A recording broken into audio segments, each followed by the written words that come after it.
Hello friends, आपका स्वागत है आपके अपने चैनल पे। और मैं आज सबसे पहले आपके साथ चर्चा करूंगा एक ऐसे शेयर पर जिसने शॉर्ट सेलर को काफ़ी परेशान कर रखा है।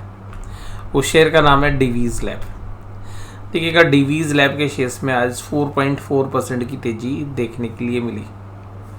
और ये तेज़ी किस लिए देखने के लिए मिली? रीज़न एक बड़ा सिंपल सा है कि इस समय सोशल मीडिया के अंदर और नॉर्मल टीवी चैनल्स के ऊपर भी और इवन हमारे द्वारा भी इसके फंडामेंटल्स के ऊपर एक व्यू रखा गया था कि भाई ये शेयर पिछले क्वार्टर रिजल्ट के बाद भी एक वीकनेस हमें दिखा रहा था फंडामेंटल बेसिस पर। टेक्निकल सेटअप भी वीक ही था और इस शेयर्स ने के अंदर हम ये कह सकते हैं कि ऑपरेटर्स ने मंदी करने वालों को बहुत बुरे तरीके से फंसा रखा है। आज हो सकता है कि बहुत सारे जो कमज़ोर हाथ थे वो निकल गए होंगे मंदी वाले। और आज न्यूज़ क्या थी? न्यूज़ ये थी कि भाई 14 को ये रिज़ल्ट पेश करेगा। और रिज़ल्ट से देखिएगा, मुझे तो क्योंकि देखिएगा 52-53 के पी पर ये शेयर चल रहा है। पिछले 2-3 क्वार्टर के जो फाइनेंशियल्स थे वहाँ पर भी एक डाउन ट्रेंड था।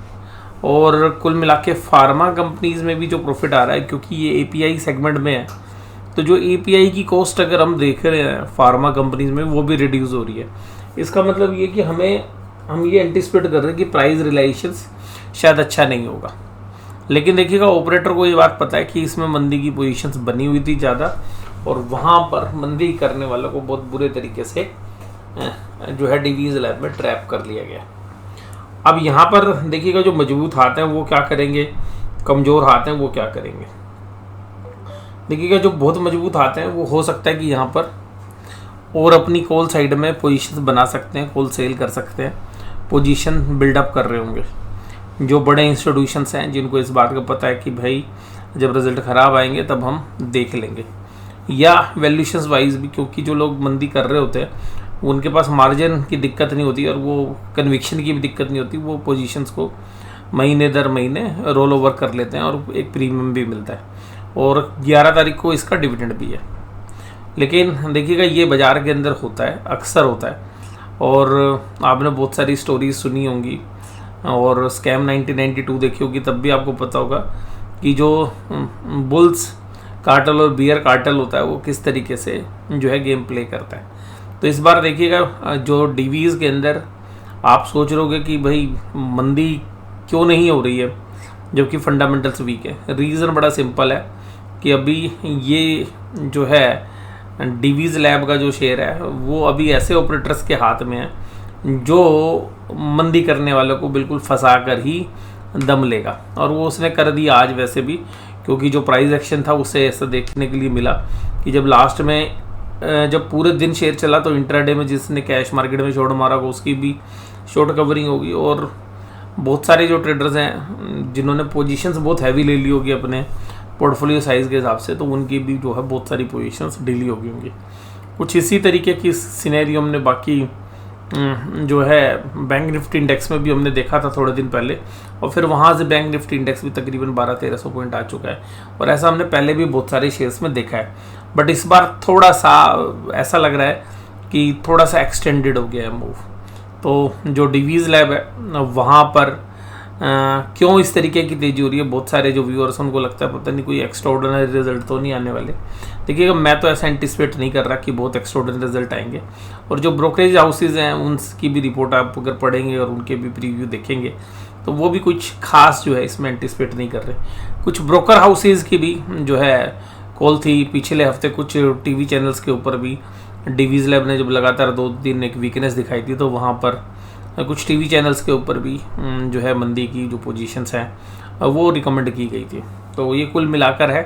और डिवीज़ लैब आज का जो है 4.41% की जो है तेज़ी करता हुआ नजर आया। इसके अलावा देखिएगा, निफ्टी इंडेक्स को भी मैनेज करने के लिए डिवीज़ लैब को यूज़ किया जाता है। और सबसे खास बात है कि पूरे फार्मा में तेज़ी है तो यहाँ पर एक नैरेटिव सेट करने की कोशिश भी की जाती है कि भाई यहाँ सब फार्मा तेज है। लेकिन देखिएगा, डिवीज़ लैब में एक और भी रीज़न है जो हमें लगता है कि मोस्टली जो फार्मा कंपनीज़ हैं वो पहले एपीआई में ज़्यादा एक्सपोजर रखती नहीं थी, लेकिन कोविड आने के बाद मोस्टली जो कंपनीज़ हैं उनको जब एपीआई के प्राइसेस इन्फ्लेट हुए बहुत तेज़ी से, तो बहुत सारी कंपनीज़ के पोर्टफोलियो में अगर आप देखेंगे तो एपीआई में काफ़ी इन्वेस्टमेंट कर रही हैं कंपनियां। तो जो खुद फार्मा कंपनीज़ हैं वो भी बैकवर्ड इंटीग्रेशन के अंदर एपीआई में आ रही हैं। तो मुझे तो देखिएगा पिछले 2-3 क्वार्टर के जो रिजल्ट्स हैं उसके बाद जो है मुझे लगता है कि ये जो है एक ओवर वैल्यूड शेयर है। लेकिन देखिएगा एफएनओ में जो ट्रेड्स होते हैं वो तुरंत रिएक्ट करें ऐसा ज़रूरी नहीं है। अब बात करते हैं निफ्टी 50 की। तो निफ्टी 50 19597.3 पर जो है ट्रेड करता हुआ नज़र आया। और आज निफ्टी के अंदर जो वीकनेस थी वो फाइनेंशियल्स में थी, और फाइनेंशियल्स वीक थे। हो सकता है इसलिए वीक किए हों कि भाई कल चलाने हो, क्योंकि मंगलवार को फाइनेंशियल निफ्टी की एक्सपायरी है। लेकिन आज जो वीकनेस थी वो स्टेट बैंक ऑफ इंडिया में थी। और स्टेट बैंक ऑफ इंडिया में अगर लास्ट सेशन में देखें हम, फ्राइडे सेशन में, तो ओपन इंटरेस्ट भी बढ़ा था और वॉल्यूम भी बढ़ा था। तो ऐसा अंदेशा था कि भाई हाँ आज भी शायद शेयर नहीं चलेगा। हो सकता है कि कल एसबीआई जो है एक साइडवेज हो या थोड़ा सा नीचे से एक पुल बैक दे, क्योंकि 2 दिन की कमजोरी के बाद या तो साइडवेज होने की चांसेस हैं या थोड़ा सा पुल बैक भी कर सकता है। अगर हम बात करें आज की चार्ट की, तो देखिएगा निफ्टी का जो चार्ट है, जो पीछे ऊपर हाई बनाया था उसके बाद लगातार 6-7 दिन जो है वो एक वीकनेस के संकेत देता रहा। तो जो एक शॉर्टर टाइम फ्रेम के अंदर जो ओवरसोल्ड हो जाता है, तो मुझे लग रहा है कि उसकी एक रिलीफ रैली है, और ये रिलीफ रैली शायद अभी 1-2 दिन और चले, और फिर ये रिलीफ रैली जैसे ही दम तोड़ेगी फिर मुझे लगता है कि फिर बाजार का रुख फिर नीचे की तरफ होता हुआ नजर आएगा। तो भी कल का दिन काफ़ी क्रूशियल है। अगर फाइनेंशियल्स कल भी वीक होते हैं, मैं आपको सिंपल सी बात बोल रहा हूँ, अगर फाइनेंशियल्स कल भी वीक हो गए और फाइनेंशियल्स में कल कमजोरी होगी, तो कल आपको डेफिनेटली जो है निफ्टी रिटर्न जो है होता हुआ नजर आएगा, यानी कि वापसी करता हुआ नजर आएगा, यानी कि मंदी दोबारा से होती हुई आपको नजर आएगी। तो ये जो 2 दिन की रिलीफ रैली हुई है ये आपको खत्म होती हुई नजर आ सकती है। तो फाइनेंशियल्स पर बेसिकली फोकस करना है। आज भी जो वीकनेस थी देखिए एक्सिस बैंक में, बजाज फाइनेंस में और एसबीआई में, तो 5 में से 3 शेयर फाइनेंशियल्स के, और आज फाइनेंशियल्स के शेयर्स तेजी की तरफ नहीं थे कोई भी। तो फाइनेंशियल्स को कल कोशिश की जाएगी कि भाई तेजी की तरफ लेके जाया जाए। कल फाइनेंशियल निफ्टी की भी एक्सपायरी है वीकली, तो यहाँ पर जो है देखना पड़ेगा कि भाई इंडेक्स मैनेजमेंट कितना और चलता है। जैसे ऊपर से जो है एक अच्छी खासी सेलिंग आ चुकी है, और एफआईआईज एक नेट सेलर्स हैं आज की डेट में। एफआईआईज का अगर सेलिंग का प्रेशर थोड़ा सा और बढ़ता है तो हो सकता है कि आपको और थोड़ा सा सीवियर पेन भी देखने के लिए मिल सकता है नीचे की तरफ।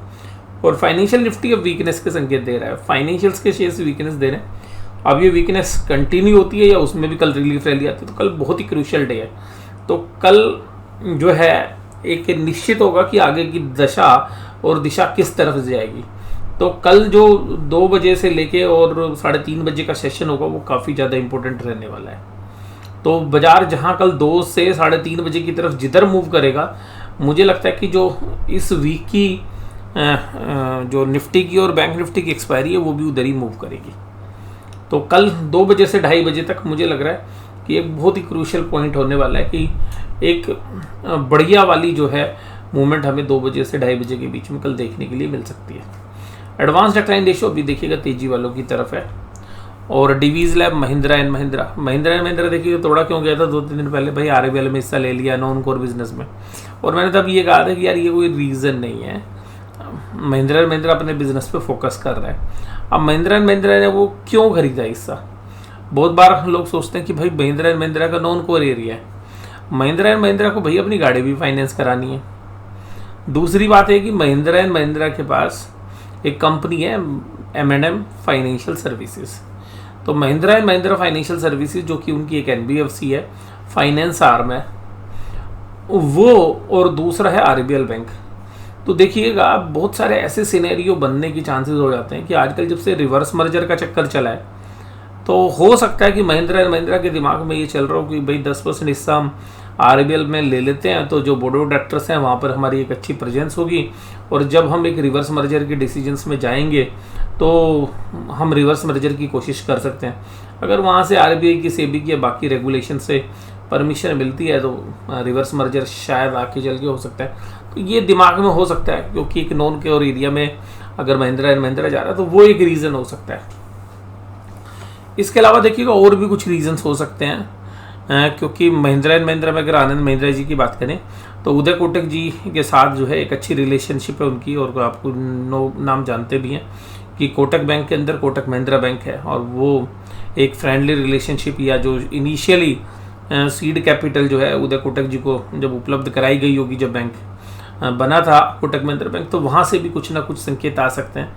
तो ये भी हो सकता है कि कुछ ऐसा हो जाए कि आरबीएल बैंक का कोटक महिंद्रा बैंक के साथ भी कुछ मर्जर की आगे चल के संभावनाएं बने, बट वो मुझे थोड़ा सा कम लग रहा है। मुझे लगता है अपने बिजनेस में महिंद्रा फाइनेंशियल सर्विसेज भी कुछ स्टेक ले सकती है, अगर यहाँ पर अगर जो रेगुलेशंस हैं अगर वो परमिट करते हैं तो कुछ इस तरीके का हो सकता है कि कुछ मन में कुछ या दिमाग में एक स्ट्रेटजी हो। तो जो लोग ये बोल रहे थे कि नॉन कोर एरिया में जाना है, वो शायद आज डिस्काउंट नहीं किया बाजार ने, और बाजार ने फिर महिंद्रा को ऊपर की तरफ खींचते हुए नजर आए। SBI life insurance, LTI, माइंट्री, Adani ports, ये सब तेजी में थे, और सन फार्मा भी। और साथ में कमजोरी थी आज ब्रिटेनिया में, एसबीआई में, टाटा मोटर्स में, बजाज ऑटो में, एक्सिस बैंक में मामूली सी थी, ज़्यादा तो कुछ नहीं थी। एसबीआई में तो आज फिर 1% बिकवाली हुई, और आज वॉल्यूम भी काफ़ी अच्छा था, वॉल्यूम भी नॉर्मल डबल था। तो क्योंकि जो लास्ट सेशन था वहाँ पे एक ओपन इंटरेस्ट के साथ जो है ओपन इंटरेस्ट भी बढ़ा था और सेलिंग भी हुई थी, और वॉल्यूम भी था रिजल्ट वाले थे। तो अभी देखते हैं कि ये एसबीआई की जो सेलिंग प्रेशर है ये महीने के एंड तक जाता है, या बस ये कल जाके ख़त्म हो जाता है, और या वॉल्यूम भी रिड्यूस होता है। तो बड़ा क्लोजली आपको देखना पड़ेगा। और जिस तरीके से देखो वो चार्ट पैटर्न बन रहे हैं, ऐसा लग रहा है कि निफ्टी बैंक अगर अब रिवर्स होता है, दोबारा से नीचे की तरफ जाता है, और यहाँ से जो रिवर्सल आएगा वो शार्प आएगा, और जो पहला सपोर्ट है हमारे को लग रहा है 44,300 के आसपास कहीं बनता है। और अगर 44,300 के बाद किसी भी कारण से अगर बाजार 44,000 के नीचे चला जाता है, तो फिर एक उसी रेंज में चला जाएगा जहाँ पे 1.5 महीने पहले बाजार चलता था, और 500-600 पॉइंट के अंदर वो बाजार घूमता था 43,400 से लेके, और 43,400 से लेके 44,100 के बीच में। वहाँ पे काफ़ी जबरदस्त कंसोलिडेशन हुआ था, राउंडिंग टॉप बॉटम भी बना था, लेकिन वहाँ पर वो फॉल्स निकला, और उसके बाद बैंक निफ्टी ने एक रैली की। चार्ट पैटर्न में भी देखें तो एम पैटर्न लगभग बनने की तरफ था, और लगभग बन ही गया था, लेकिन यहाँ से जो 2 पुल बैक आए हैं, तो ये 2 रिलीफ रैली हैं, इसका फिर कंटिन्यूशन सेल ऑफ आएगा, या आगे जो है ये मंदी ख़त्म होती हुई नजर आएगी। इसके लिए कल आपको इंतज़ार करना पड़ेगा, और कल 2 बजे से लेकर 3:30 बजे का टाइम जो मुझे लगता है कि काफ़ी क्रूशियल रहने वाला है। आईसीआईसी बैंक, पीएनबी, इंडसइंड, बंधन और आईडीएफसी फर्स्ट बैंक तेजी में, तो बेसिकली आज आईसीआईसी बैंक पे तेजी का दाव लगा हुआ था। वहीं मंदी थी एसबीआई में और एक्सिस बैंक में। Kotak Mahindra bank, bank of Baroda, AU small finance bank भी मामूली गिरावट के साथ काम कर रहे थे, लेकिन एयू स्मॉल फाइनेंस बैंक अच्छी गिरावट के साथ काम कर रहा था। और एयू स्मॉल फाइनेंस बैंक की जो रिजल्ट है उसके हिसाब से अगर हम देखें तो ये शेयर शायद यहाँ पे 700 की लाइन में सस्टेन नहीं करना चाहिए था अब तक, लेकिन क्योंकि बाजार जिस तरीके से तेज़ी करने वालों की गिरफ्त में है, तो इसलिए देखिए एयू स्मॉल फाइनेंस बैंक भी 726 रुपये की प्राइस एंजॉय कर रहा है। इसके बाद आज बात करें तो एफआईआईज फिर आज नेट सेलर थे 1892 करोड़ के, और डीआईज 1000 करोड़ की बायर थे, लेकिन आज डेटा बाकी ऑप्शंस के भी उपलब्ध नहीं है।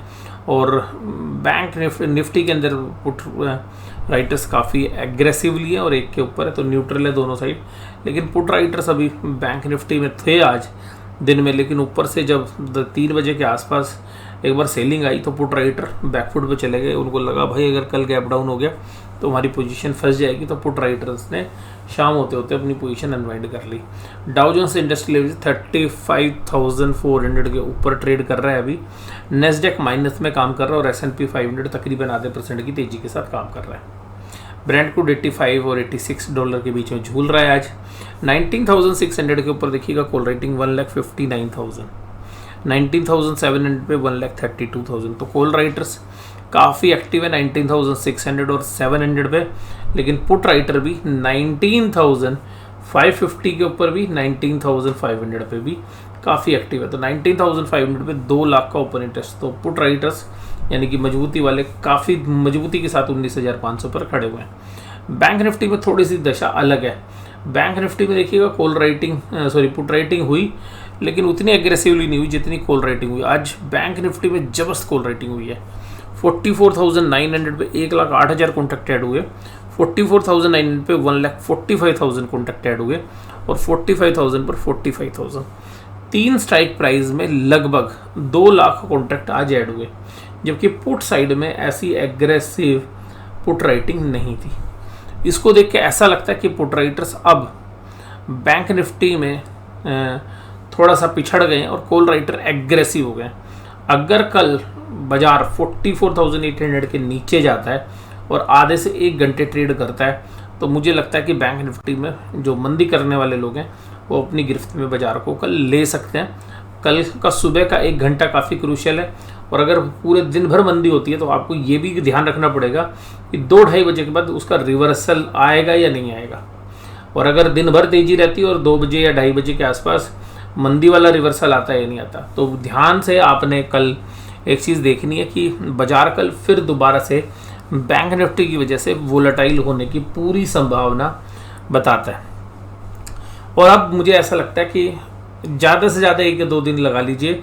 अब जिधर बैंक निफ्टी फाइनेंशियल्स के शेयर्स चलेंगे, निफ्टी को उधर ही चलना पड़ेगा, क्योंकि वो सारी चीज़ें जो निफ्टी और बैंक निफ्टी को आपस में डाइवर्जन क्रिएट कर रही थी वो लगभग ख़त्म होने की ओर है। अब अगर फाइनेंशियल निफ्टी और बैंक निफ्टी ने अगर कमजोरी का साथ ले लिया तो निफ्टी भी अपने आप को अब बचा नहीं पाएगा, और निफ्टी को भी बैंक निफ्टी या फाइनेंशियल निफ्टी के साथ चलना पड़ेगा।